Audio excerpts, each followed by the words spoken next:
Woi, Balawi Jahannam. Nasab lo urungkan, lo liatin aja. Polemik nasab Ba'alawi bergulir bagai bola salju yang berkembang semakin liar. Awal penolakan kesahihan nasab Ba'alawi sebagai keturunan Nabi didasarkan atas tesis Kiai Imaduddin Utsman, tetapi kini mendapat banyak dukungan data, informasi, dan narasi baru yang sehingga semakin kuat alasan penyangkalan. Dan kali ini, Mimin akan rangkum 7 alasan penolakan kesahihan nasab Ba'alawi yang berkembang di masyarakat. Pertama, tesis Kiai Imaduddin. Kalau ada orang yang menyatakan tesis Kiai Umar itu tidak sah, tidak ilmiah, tidak ini, tidak itu karena faktor sakit hati, kebingungan, tidak bisa membuktikan kekurangan dari tesis Kiai Imad. Yang jelas, tesis Kiai Imad sudah dipelajari oleh ulama-ulama internasional. Kiai Imaduddin Utsman Banten adalah orang pertama di Indonesia yang berani terang-terangan menyatakan bahwa kaum Ba'alawi bukan keturunan Nabi. Hal itu didasarkan kajian terhadap kitab-kitab klasik dan manuskrip-manuskrip nasab bahwa nasab Ba'alawi baru ditulis oleh Ali Ash-Shakran sekitar abad 9 atau 10 Hijriah. Dengan kata lain, rangkaian nasab Habaib Ba'alawi selama sekitar 500 sampai 550 tahun sejak era Ahmad bin Isa al-Muhajir yang mereka klaim sebagai datuknya, sampai dengan masa penulisan nasab oleh Ash-Shakran mengandung banyak manipulasi. Ali Ash-Shakran bahkan disebut sebagai sang penipu karena telah memalsukan nasab klan Ba'alawi yang diyakini hanya berdasarkan hasil rekaannya sendiri. Habib Ali bin Abu Bakar As-Sakron, ya, ternyata dikukuhkan, ya, pencangkokan nasab Abdullah, digabungan bahwa Abdullah ya Ubaidillah itu, ya, di dalam kitab Syamsul Dhuhirah. Hal ini terlihat dari banyaknya nama dalam rangkaian nasab tersebut yang tidak terverifikasi oleh catatan dalam kitab nasab ataupun manuskrip sezaman yang dapat dipercaya. Kiai Imaduddin juga menunjukkan fakta bahwa Al-Muhajir tercatat tidak mempunyai anak bernama Ubaidillah atau Abdullah. Karena Ubaidillah ini fiktif, nggak ada orangnya, ya. Bukti nih, bukti fiktif nih, gampang banget kalau mau buktikan kalau memang Ubaidillah itu asli ada orangnya. Ya, pertama, makamnya Ubaidillah itu palsu. Al-Muhajir yang dalam catatan nasab kaum Ba'alawi diklaim sebagai ayah Ubaidillah tidak pernah hijrah ke Hadramaut Yaman, melainkan beliau berada di Irak dan dimakamkan di sana. Sehingga Ubaidillah yang diklaim sebagai datuk kaum Ba'alawi diyakini hanyalah tokoh fiktif.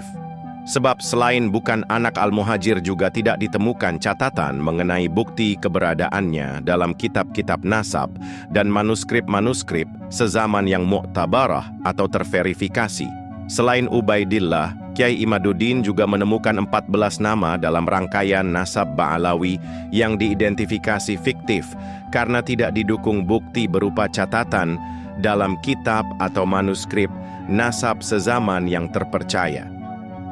2. Hasil tes DNA. Berani nggak tes DNA? Berani nggak tes DNA? Berani nggak tes DNA? Salah satu rekomendasi dari tesis Kiai Imaduddin Utsman menyarankan agar dilakukan tes DNA sebagai cara terakhir membuktikan kesahihan nasab Ba'alawi. Tes DNA terbukti mampu menentukan jaringan kekerabatan secara ilmiah. Tetapi dengan berbagai dalih, tokoh-tokoh Ba'alawi menolak keras. Bahkan Habib Hanif Alatas menutup pintu bagi tes DNA karena menurutnya menguji kesahihan nasab melalui tes DNA hukumnya haram. Tidak boleh secara syariat, ya, berpatokan kepada basmah wirasiyah tes DNA untuk menafikan nasab. Nggak boleh. Haram secara syariat. Pengharaman tes DNA tentunya tidak relevan, mengingat uji DNA sudah terbukti mampu menjadi instrumen pembuktian jaringan kekerabatan secara ilmiah yang hampir mustahil untuk disangkal. Apalagi tes DNA juga sudah diberlakukan dalam pengujian nasab di kawasan Timur Tengah. Meski menolak tes DNA, tetapi fakta baru mengungkap bahwa sebenarnya banyak tokoh Ba'alawi yang sudah melakukan tes DNA. Dan dari tes DNA itu, mereka umumnya terkonfirmasi berhaplogrup G, yang berarti berdarah Ashkenazi, sehingga menjadikan klaim kaum Ba'alawi sebagai keturunan Nabi semakin sulit dipercaya. 180 orang di Yaman sudah tes DNA dan hasilnya haplogrupnya G. Sedangkan keturunan Nabi Muhammad semuanya di Arab Saudi, di Yordan, di Maroko haplogrupnya J1. Hal ini dikarenakan haplogrup G bukan termasuk Bani Hashim dan bukan klan Nabi Shallallahu Alaihi Wasallam yang berhaplogrup J1 dan juga bukan termasuk ras Arab. 3. Catatan sejarah. Argumen penolakan kesahihan nasab Ba'alawi terus berkembang dengan ditemukannya informasi baru berdasarkan informasi sejarah. Fakta sejarah menunjukkan bahwa polemik nasab kaum Ba'alawi di Indonesia bukanlah yang pertama dan satu-satunya. Di Timur Tengah, bahkan negeri asal mereka sendiri, Yaman, nasab mereka sudah menjadi bahan perdebatan. Mufti Yaman menegaskan bahwa kaum Ba'alawi bukan termasuk Bani Hashim karena nasab mereka merupakan hasil pencangkokan sepihak. Maka di sini dibilang butlanu nasabi Ba'alawi bisyawahid tarikhiyah. Artinya batalnya nasab Ba'alawi itu sudah melalui proses syawahid ahli sejarah, artinya bukti-bukti sejarah. Wa ma jaa fi syahadatil muarrikhin, dan juga berdasarkan keterangan-keterangan ahli sejarah. Di daratan Hijaz juga tercatat pernah terjadi peristiwa penangkapan tokoh Ba'alawi karena klaim nasab mereka. Syarif Makkah pernah menghukum orang Ba'alawi karena menggunakan gelar Sayyid dan menikahi Syarifah, padahal nasabnya tidak terkonfirmasi sebagai keturunan Nabi. Meski kasus serupa tidak banyak terjadi, tetapi hal ini sudah cukup menjadi bukti bahwa nasab mereka tidak dianggap syahih di tanah Arab. 4. Kejanggalan rentang dan rangkaian nasab. Di luar ilmu nasab, masyarakat berusaha memverifikasi secara mandiri kesahihan nasab Ba'alawi berdasarkan hasil utak-atik data yang sudah ada, yang mana mereka menemukan kejanggalan dalam hal rentang dan rangkaian nasab kaum Ba'alawi. Dengan logika sederhana, Guru Gembul memberikan analisis yang masuk akal tentang kejanggalan nasab kaum Ba'alawi. Kejanggalan pertama berkenaan dengan klaim para habaib di Indonesia yang rata-rata saat ini mengaku sebagai generasi ke-37 sampai 39. Klaim tersebut jelas tidak masuk akal bila dihitung berdasarkan standar umum perhitungan peralihan generasi, dan jika kita hitung setiap 1 abad, rata-rata terjadi 4 sampai 5 peralihan generasi. Klaim sebagai keturunan Nabi juga kurang masuk akal karena dalam rentang waktu sekitar 1.500 tahun, peralihan generasi sejak masa Nabi sampai saat ini, yang normalnya sudah mencapai generasi ke-49 sampai 53, dan itu artinya ada sekitar 10 atau 11 generasi yang tidak tercatat. Hal ini berkaitan erat dengan kejanggalan berikutnya. Bila benar para habaib saat ini adalah keturunan Nabi ke-37 sampai 39, berarti para pendahulunya baru punya anak rata-rata di usia sekitar 60 tahun. Untuk 1 atau 2 kasus mungkin saja terjadi, tetapi mustahil terjadi selama hampir 40 generasi secara turun-temurun, apalagi masyarakat di masa lalu cenderung menikah dan punya anak di usia yang jauh lebih muda. Kejanggalan lain terlihat dari pembulatan umur tokoh-tokoh yang dalam rangkaian nasab kaum Ba'alawi yang rata-rata menggunakan angka bulat. Hal ini menurut Guru Gembul menimbulkan kecurigaan atas adanya indikasi bahwa rangkaian nasab mereka tidak disusun berdasarkan data silsilah yang akurat dan dapat dipertanggungjawabkan. Jadi kemungkinan untuk ini benar seperti ini 1 berbanding 1 miliar. Dan secara ilmiah, ini sudah bisa disebut sebagai mustahil. 5. Indikasi pembelokan sejarah. Bersamaan dengan polemik nasab, masyarakat menemukan makam-makam kuno yang diubah identitasnya menjadi makam orang bermarga Ba'alawi. Tak itu saja, masyarakat juga menemukan makam-makam kosong yang diidentifikasi dibuat oleh kalangan Ba'alawi. Klan Ba'alawi juga sudah berhasil mempromosikan beberapa makam habaib di luar Jawa sebagai destinasi ziarah. Bahkan makam kosong Mbah Priuk di Jakarta sukses dipopulerkan sebagai makam seorang habib. Hal itu menimbulkan kecurigaan bahwa kaum Ba'alawi sengaja membangun sejarah kekeramatan bagi golongannya sendiri, sehingga semua itu menimbulkan kecurigaan jika klan Ba'alawi berupaya menulis ulang sejarah Indonesia dengan versi mereka sendiri. Memang tidak menutup kemungkinan di kalangan Ba'alawi ada yang turut terlibat dalam perjuangan kemerdekaan, sebagaimana halnya etnis Tionghoa. Masalahnya, mereka mengklaim berjasa dalam berbagai momentum sejarah tanpa dukungan data yang terpercaya, semisal mengklaim sebagai inisiator pembuatan simbol-simbol negara hingga menentukan hari kemerdekaan. Tokoh-tokoh Ba'alawi juga mengklaim berperan besar terhadap berdirinya Nahdlatul Ulama. Klaim ini dapat dibaca di situs tarekat yang dipimpin oleh seorang habib terkemuka yang termuat dalam buku Cahaya dari Nusantara karangan kaum Ba'alawi, serta dinarasikan dalam ceramah beberapa habaib. Bahkan dalam sebuah buku pelajaran keenuan Madrasah Diniyah Takmiliyah Ulia atau pendidikan khusus keagamaan setingkat SLTA kelas 2, secara misterius muncul nama Habib Hashim bin Yahya yang dinyatakan sebagai salah satu pendiri NU. Padahal NU dan Rabithah Alawiyah dalam sejarahnya berdiri sebagai ormas berbeda.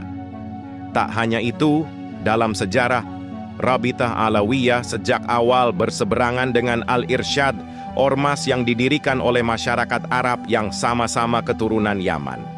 Hal ini memunculkan kecurigaan bahwa kaum Ba'alawi sengaja mencangkokkan diri dalam sejarah nasional dan sejarah NU, yang memungkinkan mereka menikmati privilege dari komunitas yang menjadi inangnya. 6. Doktrin dan misi terselubung. Ada di antara mereka yang mampu menurunkan rantai emas dari langit, ada yang bisa menurunkan hujan susu, ada yang bisa meniup neraka jahanam sampai padam. Ada yang bulak-balik ke surga, ke Sidratul Muntaha 70 kali dalam sehari. Polemik nasab juga membuka fakta lain berkenaan dengan doktrin kaum Ba'alawi yang sulit diterima kalangan Muslim. Selain ajaran rasis berupa pengkastaan dalam agama, yang menempatkan kaum Ba'alawi sebagai umat Islam kelas 1 di atas warga pribumi. Di antaranya doktrin yang dipromosikan kaum Ba'alawi adalah karomah para leluhur mereka. Misalkan mereka mengklaim Faqih Muqaddam memiliki karomah tinggi dan derajat kewaliannya lebih tinggi dibanding Abdul Qadir Al-Jailani, tokoh paling dikeramatkan oleh kaum Muslim tradisionalis setelah Nabi. Melalui glorifikasi leluhur mereka dengan segala dongeng magisnya, kaum Ba'alawi seakan berupaya menggeser kedudukan Syekh Abdul Qadir Jailani dan menggantinya dengan tokoh dari kalangan mereka sendiri. Beliau bernama Al-Imam Muhammad bin Ali Al-Faqih Al-Muqaddam. Beliau pernah mi'raj, saudara-saudara, bertemu dengan Allah dalam satu hari 70 kali, saudara-saudara. Ceramah-ceramah habaib Ba'alawi yang banyak mengangkat takhayul dan khurafat yang jauh lebih tidak masuk akal dibanding yang ada dalam tradisi Muslim lokal. Tradisi keagamaan Muslim tradisionalis yang oleh kalangan Salafi dan modernis sering dituduh syarat takhayul dan khurafat tidak ada apa-apanya dibanding yang diajarkan oleh kaum Ba'alawi, karena glorifikasi para tokohnya tidak jarang melampaui apa yang mampu dilakukan oleh Nabi Shallallahu Alaihi Wasallam. Misalnya Mi'raj 70 kali dan kemampuan memadamkan api neraka. Kalau aku tidak malu kepada Allah Ta'ala, maka neraka jahanam itu akan aku matikan. Terbukanya polemik nasab sekaligus menimbulkan kecurigaan adanya agenda terselubung kaum Ba'alawi yang banyak mempromosikan keluhuran klan mereka. Tidak mengherankan bila muncul kecurigaan bahwa mereka berupaya mengubah akar tradisi keagamaan kaum Islam yang sebelumnya disandarkan pada ajaran-ajaran Wali Songo kepada ajaran khas mereka dan klan mereka sebagai titik pusatnya. Apalagi belakangan kaum Ba'alawi gencar mempromosikan Tarim, daerah asal mereka, sebagai destinasi ziarah baru. Kota Tarim dipromosikan sebagai kota suci berikutnya setelah Makkah, Madinah, dan Baitul Maqdis. Banyak travel yang menawarkan paket ziarah ke sana, yang diklaim sebagai kota para wali yang mampu memberikan keberkahan bagi penziarahnya. Doa ning kota Tarim itu dikabulkan oleh Allah walaupun di dalam kamar mandi. 7. Akhlak. Tak bisa dipungkiri di masyarakat santri yang sering didatangi oleh orang-orang berperawakan Timur Tengah dan mengaku Habib melakukan dawir. Mereka meminta masyarakat membeli barang bekas mereka dengan harga fantastis. Sorban 10 juta, kemudian cincin beliau diawali dengan nilaian 10 juta, siwak yang beliau pakai diawali dengan nilai 1 juta. Banyak warga masyarakat yang tidak kuasa menolak eksploitasi spiritual semacam ini akibat terbelenggu oleh tingginya rasa hormat dan rasa takut kualat karena memandang mereka sebagai kaum keramat. Kecurigaan yang berujung pada hilangnya kepercayaan atas kesahihan nasab Ba'alawi meledak. Itu diakibatkan karena sikap dan ucapan tokoh Ba'alawi yang jauh dari nilai-nilai akhlak mulia yang seharusnya dijunjung tinggi. Beberapa penceramah dari kalangan Ba'alawi seperti Rizik Syihab dan Bahar Smith dengan entengnya menebar ucapan dan pernyataan yang jauh di luar nilai-nilai etika. Kamu kera-kera bersorban, kau yang monyet. Kamu Ustadz Jahannam, lu yang monyet. Mereka begitu leluasa menebar fitnah, caci maki, ejekan, hinaan, bahkan merendahkan tokoh-tokoh yang dihormati oleh kalangan muslim tradisionalis, baik pemimpin pemerintahan maupun pemimpin agama, dan nyaris tidak ada koreksi apapun dari tokoh-tokoh Ba'alawi sendiri. Tokoh-tokoh Ba'alawi begitu leluasa mengumbar kecongkakan seakan tiada lawan, hingga tak segan merendahkan ulama pribumi seperti Kiai Haji Ma'ruf Amin, meski sebelumnya berada di dalam barisan politik mereka. Kesombongan, semena-menaan, dan akhlak yang buruk telah mengubah rasa hormat tokoh-tokoh pribumi pada kaum Ba'alawi.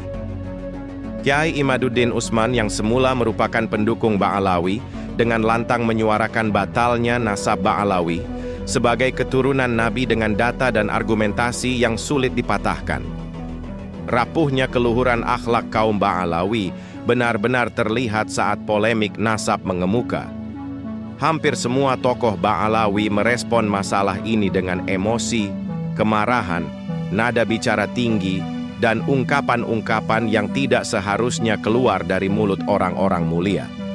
Respon para habaib sama sekali tidak memperlihatkan kearifan dan kebesaran jiwa seperti lazimnya orang-orang mulia, yang itu semakin menguatkan keyakinan bahwa mereka memang bukan keturunan Nabi. Saya tanya sekali lagi, semua siap berjuang? Siap ikut Habib? Takbir! Pulang dari sini nanti siapin aja kaca golok yang tajam, ya siapin senjata yang kita punya ya. Tiap saat saya bisa beri komando. Sebenarnya masyarakat Nusantara sangat hormat dan tidak berani bersikap kritis terhadap kaum Ba'alawi. Tetapi setelah melihat sikap, perilaku, dan pernyataan-pernyataan tokoh-tokoh Ba'alawi yang jumawa, congkak, dan merendahkanlah membuat pribumi Nusantara menghapus rasa hormat, bahkan membuka semua tabir kepalsuan yang sekian lama terbenam di bawah tingginya rasa hormat, ketidaktahuan, dan pengkeramatannya. Penolakan atas kesahihan nasab Ba'alawi kebanyakan didasarkan atas data, informasi, dan pertimbangan logis dan faktual. Tetapi di antara semua alasan pembatalan nasab Ba'alawi sebenarnya bukanlah data dan argumen logis, melainkan dari dampak dari diabaikannya etika. Sehingga kini pribumi Nusantara melawan perilaku jumawa, congkak, dan merendahkan yang mereka lakukan. Dan itu menjadi titik balik yang mustahil untuk dipulihkan. Makanya saya bolak-balik bilang kepada pemerintah, tangkap itu Habib Rizik, selesai. Bolak-balik ya dia lagi.